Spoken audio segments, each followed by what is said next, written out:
প্রতিবেশী দেশ বাংলাদেশকে অস্থির করতে গিয়েই কি এবার নিজেরাই জ্বলে পুড়ে ছাই হচ্ছে ভারত? এবার কি ভারত হারাতে বসেছে নিজেদের গুরুত্বপূর্ণ অঞ্চল সেভেন সিস্টার্স? সেখানকার 7 রাজ্য কি ভারতের সাথে থাকবে নাকি আলাদা হবে? এত ড্রোন কোথায় পেল মণিপুরের বিদ্রোহীরা? গেল শুক্রবার থেকে নতুন করে আবারও দেশটি মণিপুর রাজ্যে সহিংসতা, হত্যার হামলা শুরুর পর থেকে উঠেছে এমন প্রশ্ন। বিশ্লেষকরা বলছেন, ভারতের অভ্যন্তরীণ সংঘাতের ইতিহাসে এর আগে কখনো এত ব্যাপক পরিমাণে ড্রোন হামলা চালায়নি কোনো বিদ্রোহী গোষ্ঠী। রাষ্ট্রের বিরুদ্ধে এতটা জ্বলে ওঠেনি কখনোই। আগ থেকেই নানা ইস্যুতে জ্বলতে থাকা সেভেন সিস্টার্সের মণিপুর রাজ্য গেল শুক্রবার থেকে নতুন করে আবার অশান্ত অগ্নিগর্ভ হয়ে উঠেছে, তবে এবার আরও ভয়াবহ আকারে। রকেট, ড্রোন আর গ্রেনেড দিয়ে বিভিন্ন জায়গায় হামলা চালিয়েছে কুকি বিদ্রোহীরা। রকেট দিয়ে এর আগে হামলা হলেও এত ড্রোন হামলা এর আগে কখনো হয়নি।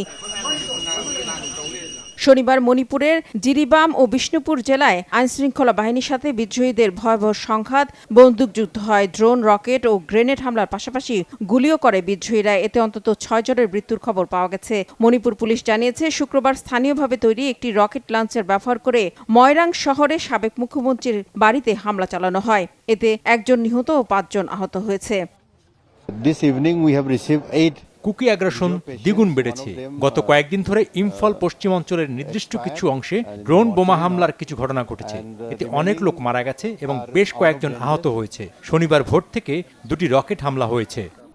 মণিপুরে 1.5 বছরেরও বেশি সময় ধরে জাতিগত সংঘাত চলছে। এতে এখন পর্যন্ত 250-এরও বেশি মানুষের মৃত্যু হয়েছে। সংঘাত ও সংঘর্ষ মাঝে কিছুটা কমলেও হঠাৎ করেই বেড়ে গেছে। নিরাপত্তা বিশ্লেষকরা বলছেন, মণিপুরের পরিস্থিতি বেশ উদ্বেগজনক। কোনোভাবেই রাজ্য বা কেন্দ্রীয় সরকার আর পরিস্থিতির পুরোপুরি নিয়ন্ত্রণ নিতে পারছে না। আর তাই মণিপুরের এই অস্থিরতা ভারতকে সত্যিকারের চরম বিপদের মুখে ফেলে দিয়েছে, ঘুম হারাম করে দিচ্ছে মোদী সরকারের। একে তো বাংলাদেশের সাবেক প্রধানমন্ত্রী শেখ হাসিনাকে আশ্রয় দিয়ে চরম কূটনৈতিক ও রাজনৈতিক টানাপোড়েনের মুখে আছে ভারত। তার উপর নিজের দেশের অভ্যন্তরে ভয়াবহ এই সংকট ভারতকে রীতিমতো দিশেহারা করে দিচ্ছে।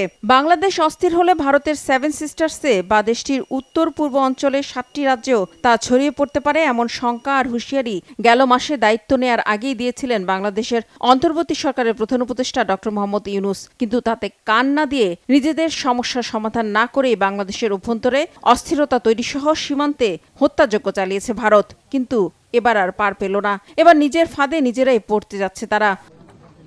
নতুন করে সহিংসতা ছড়িয়ে পড়ায় রাজ্যের সব স্কুল বন্ধ ঘোষণা করা হয়েছে। ছড়িয়ে পড়েছে আতঙ্ক। রাতে অনেক বাড়িতে আলো নিভিয়ে রাখা হচ্ছে। নিরাপত্তা বাহিনী সর্বোচ্চ সতর্ক অবস্থায় রয়েছে। গত বছরের মেতে মণিপুরের সংখ্যাগরিষ্ঠ মেইতি সম্প্রদায় এবং কুকি উপজাতিদের মধ্যে সহিংসতা শুরু হয়। এরপর রাজ্য জুড়ে থেমে থেমে সহিংসতা চললেও প্রথমবারের মতো এত বেশি রকেট ও ড্রোনের ব্যবহার করা হয়েছে। রিফাত জামান, বাংলাভিশন নিউজ ডেস্ক।